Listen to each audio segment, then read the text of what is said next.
Okay. So in this lecture, we will look at some two theorems, which we are calling lemmas, which will be useful for us in proving the second and the third zero theorems. We have three zero theorems. We will look at two lemmas which will help us to prove the second and third zero theorem.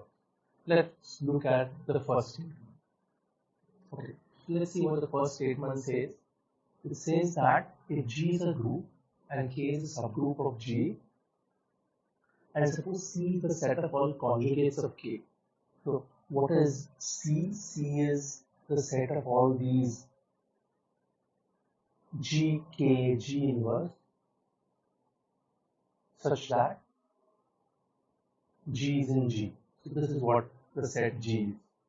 Okay, it's the set of these subgroups.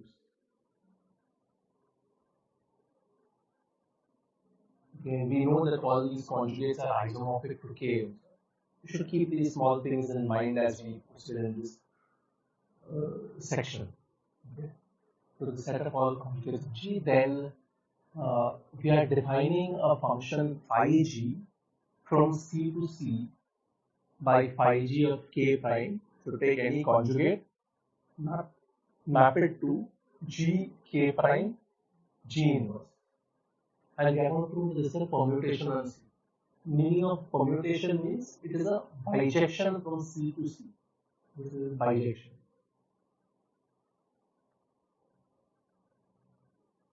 So let's prove the statement. So the first thing I would like to see is if this phi g is well defined. Now what do I mean by saying that it's well defined? There is no problem in the domain, the representation, there is no representation problem in the domain as such, but I would like to see whether this element is again a conjugate of C, of K, okay, because this is G K prime G inverse. I need it to be something of the form GK G inverse. So let us check that. So, K, suppose K prime is some element. Suppose K prime is some element in C. So this would mean that there exists some, say G1 in G, such that K prime is equal to G1 K G1 inverse. It is a conjugate of K. Now, this would mean that phi g of K prime is equal to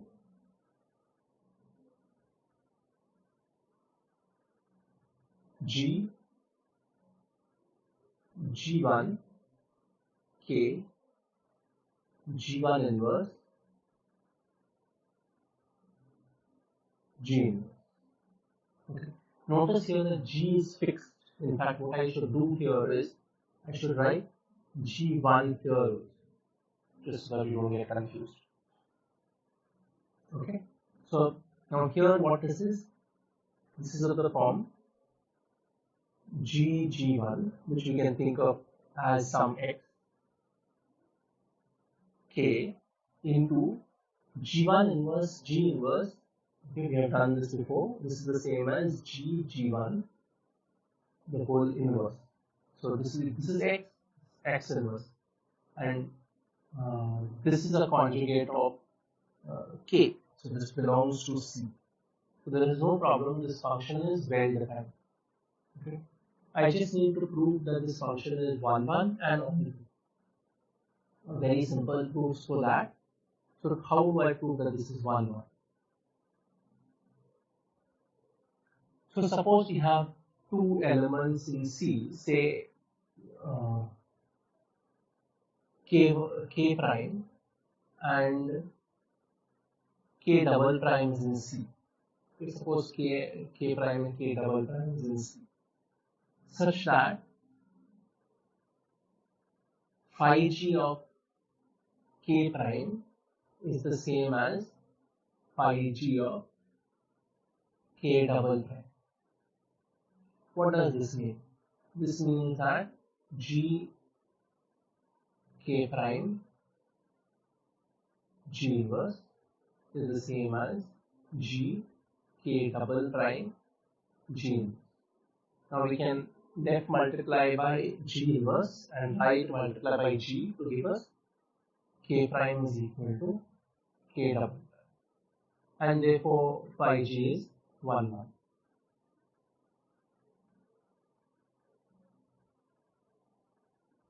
Finally, we have got to show that phi G is onto. Okay, we have shown that phi G is 1, 1.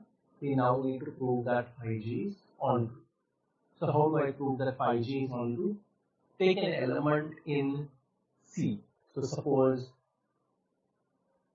K prime is in C. I need to show that there is something that maps onto it. Right? I need to show there is some element that maps onto K prime. Now, since K prime is in C, this means that there will be some, say, G1 in G such that K prime is equal to G1 K G1 inverse. It's an element of C, that means it's a conjugate of K. Okay, so it is some G1 K G1 inverse. Now I want to catch hold of some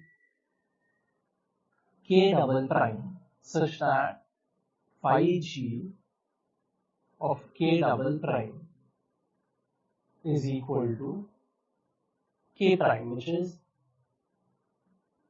G1 K G1 inverse. Right? So what should be this K prime? We know that phi G of K double prime is G K double prime G inverse. So this should be G1 K G1 inverse. From here you can get what K prime is. So this tells us that K prime, K double prime is left multiply by G inverse, right multiply by G. We will get G inverse G1 K G1 inverse G, which is the same as G inverse G1 K times G inverse G1 the full inverse. That's a conjugate of K. Okay, so what is the pre-image of K prime? It is nothing but it is G inverse G1 K G1 inverse G. Okay, so this here, the image of this is G inverse G1 K G1 inverse G inverse. Okay, and you can see this portion here, G inverse, and G inverse is identity, so that will give us G1 K G1 inverse, which is nothing but K. So this proves that phi G is a permutation or a bijection from C to C. Let us look at the second lemma.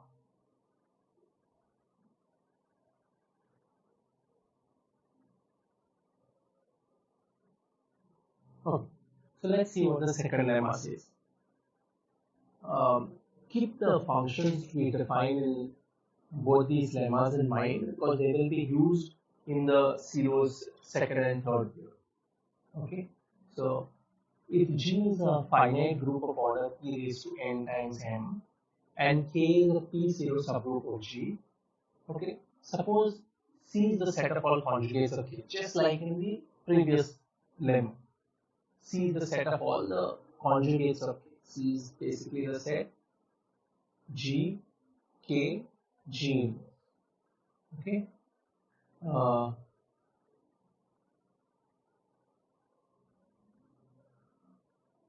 Set of all conjugations, and SC is the group of permutations on C. So what does this mean?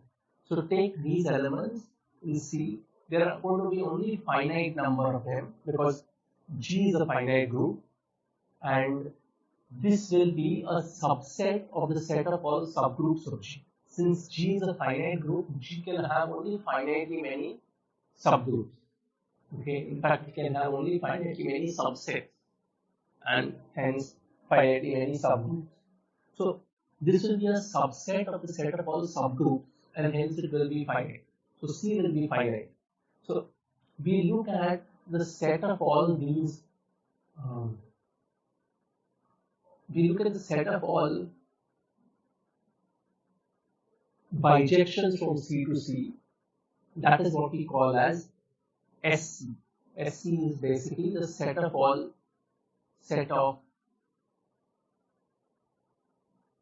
bijections from C to C. From C to C. Okay. So that is set of all bijections of C to C, and we give it a group structure with composition as with group operation composition. We make it a group with the operation composition. We know that composing two bijections gives us a bijection set. Okay, so we can define a nice function from G to phi G. It's a very interesting function which takes G from G to S of C by Tg.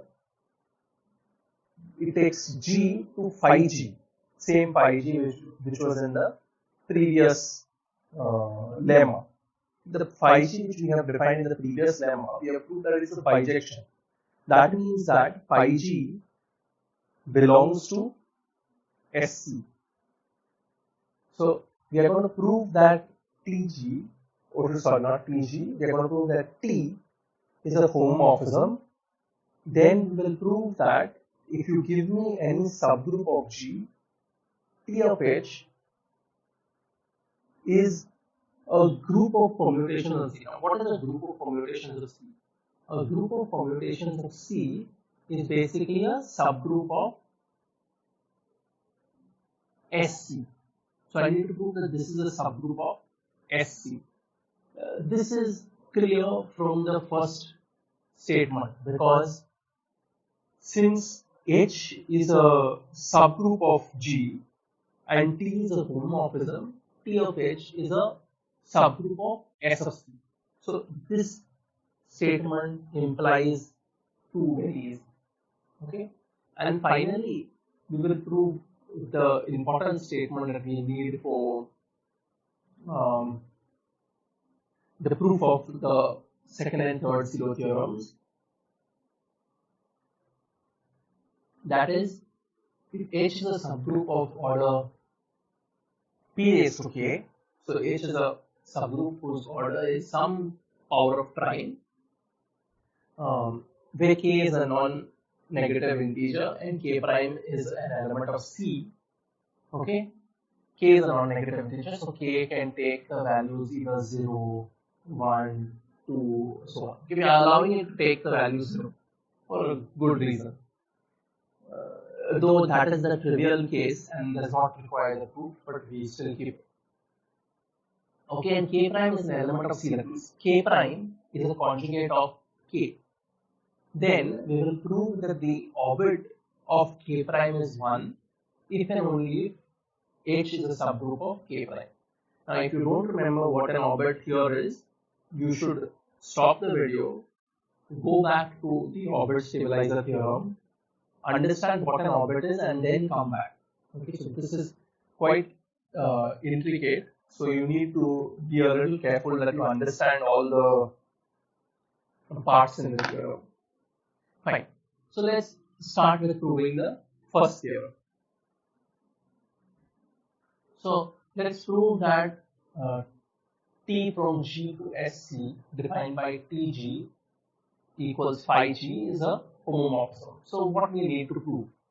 We basically need to show that Tg, T of G1 times G2 is the same as, this is what we need to prove.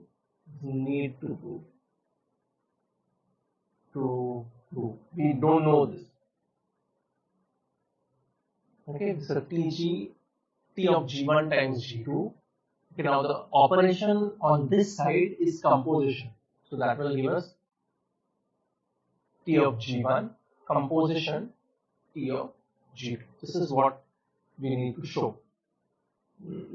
This here is phi G1 composition phi G2, and here this is phi of phi G1 G2. So I need to show that phi G1 G2 is the same as phi G1 composition phi G2. How do I show that two functions are the same?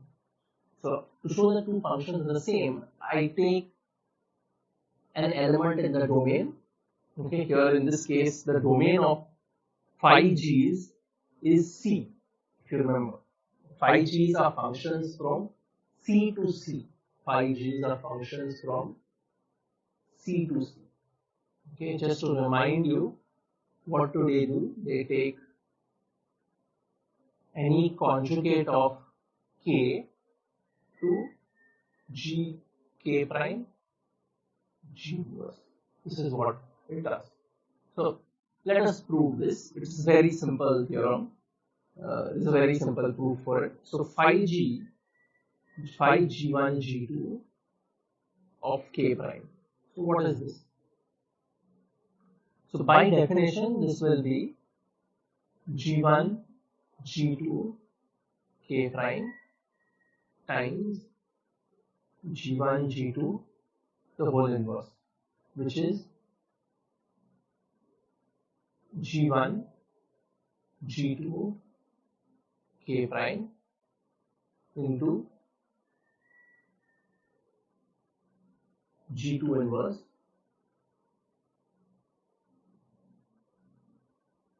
G1 inverse. Okay, so this will be, you can see this section here, that will be phi G1 of G2 K prime G2 inverse. Okay, but again, G2 K prime G2 inverse is basically phi G2 of K prime, okay, which we know is equal to phi G1 composition phi G2 at the point K prime. So you can see here, you give me any point in C, I have proved that phi G1 G2 of K prime is phi G1 composition phi G2 at K prime, which means that phi G1 G2 is equal to phi G1 composition phi G2. And this proves that T of G1 times G2 is the same as T of G1 composition T of G2, and hence T is a homomorphism. So we have proved the first part of the theorem. Okay, so as I said, the second part of the theorem is obvious, since H is a subgroup of G and T is a homomorphism and T is a homomorphism.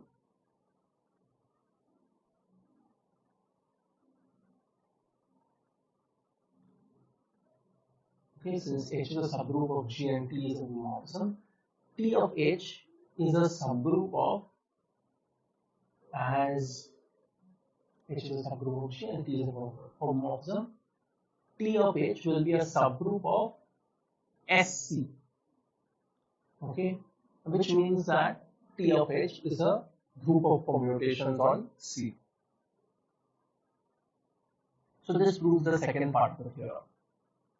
Finally, we will prove that if H is a subgroup of G of order P raised to K, where K is a non-negative integer, as I said, you can take values 0, 1, 2 and so on, and K prime belongs to C, then the orbit of K prime is 1 if and only if K is a subgroup of H is a subgroup of K prime. So first let us assume that the orbit of K prime is 1. So suppose the cardinality of the orbit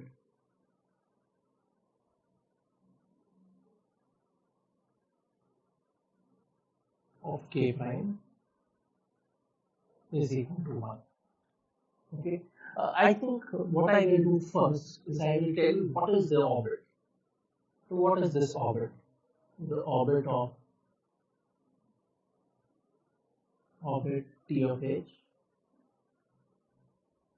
of K prime. So what is this by definition? So this is going to be the set of all phi K prime such that phi is in T of H. Now, what are the elements in T of H? Let's see here. So, what are the elements in T of H? So you can see here that T of some G is phi G. So T of H will be the set of all these phi G's where G comes from H. So this will be the set of phi H of K prime such that H comes from H.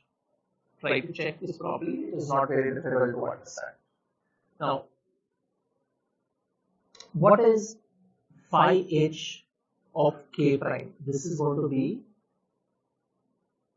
H K prime H inverse such that H is in H. This is what we have. Now, suppose, so we are saying, suppose, let's keep this aside. Okay, so the orbit of K prime is essentially just this set. So suppose this set is just has one single element in it.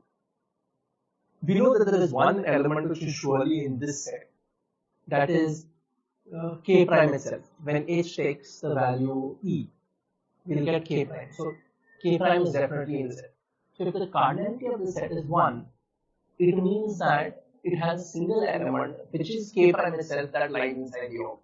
Okay, so suppose the orbit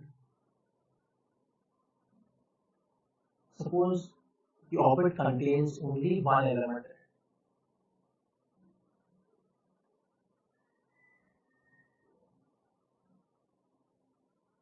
Suppose this contains only one element. What does this mean? This means that the set of all these conjugates, see, this is essentially the set of conjugates where these elements come from H. Okay, so this will be just the singleton K prime. That is what it means.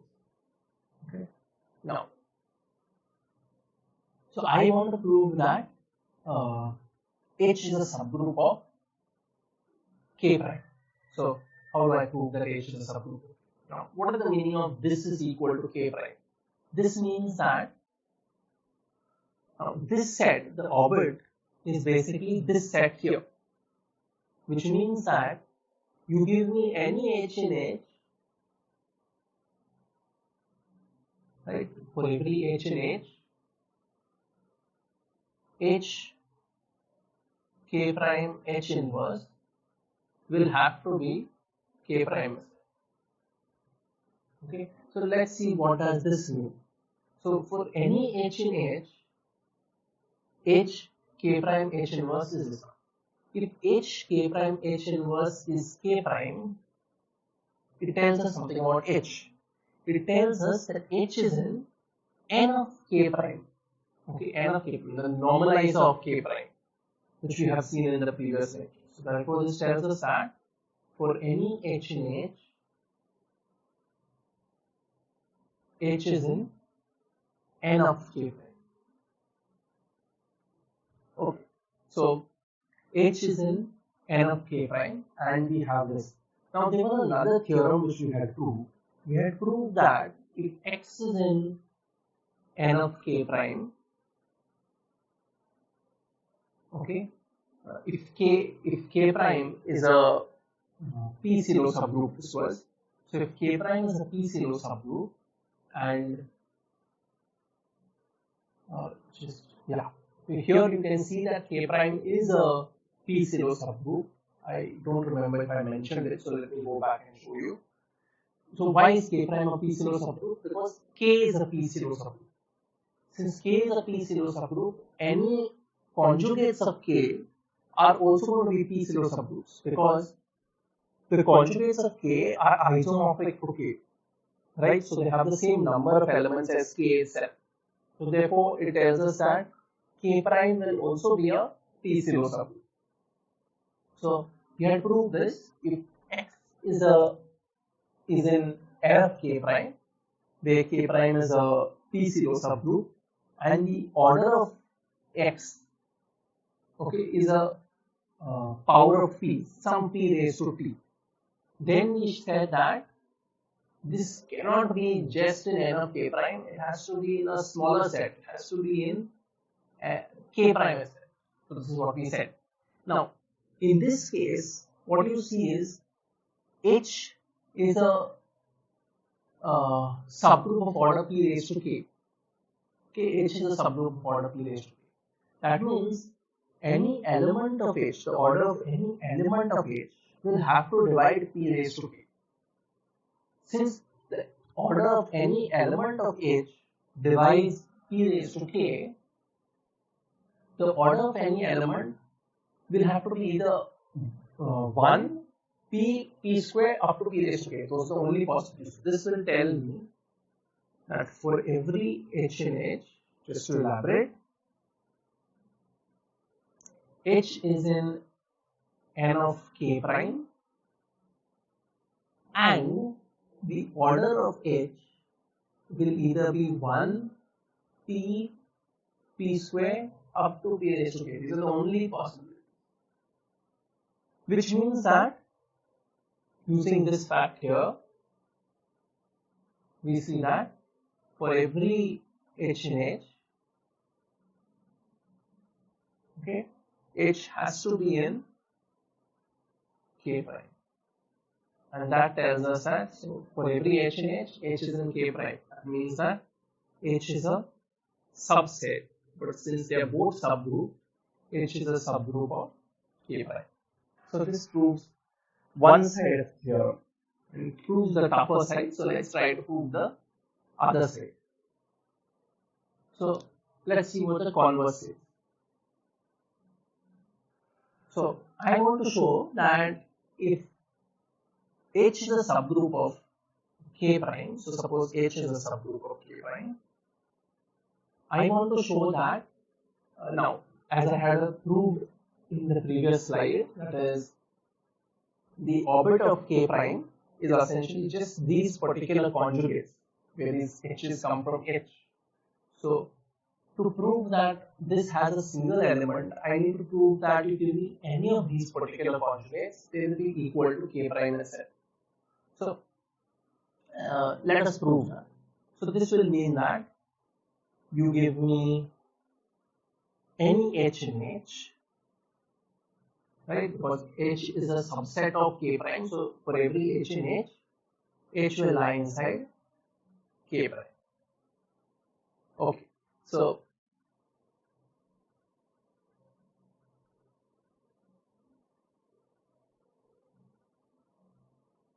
yes, so if for every h in h, h is in k prime, okay, now Yeah. So this will tell me that for any h in h k prime h inverse will be equal to k prime s. Okay. Now why I am saying this? Because h lies inside k prime. So essentially what I am trying to tell you is that if h is an h, then h, capital H inverse will have to be equal to H itself. That is, if H is a subgroup of G, such that is happening. So I would like you to prove this set theoretically. Take an element from here, prove that it's here, and then you take an element from here, prove that this. You can definitely do that. Take an element from here, it is going to be of the form H X H inverse. X is in H. Now, since all these three elements are of the subgroup H itself, their product will also be in the subgroup. So therefore, you get this side of the continuum. Next, take an element X in H. I want to show that it's here. Therefore, write it like H of the form H X H inverse where X is in H. So that is simple. You can write this as H inverse X H inverse. What I have done here is, this is no doubt about this, but this element here belongs to H because X is an H inverse is an H, and H is an H. So this will tell me that this lies in H inverse. So you could prove this properly. So this means that for any H in H, H is in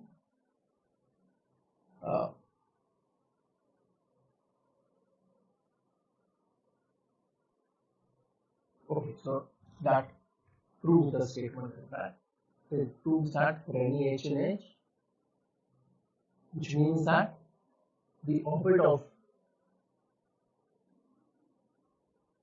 of K prime is going to be just K prime itself, and therefore has a single element. This proves our second lemma. Okay, so I'll stop the video here and we'll continue in the next session.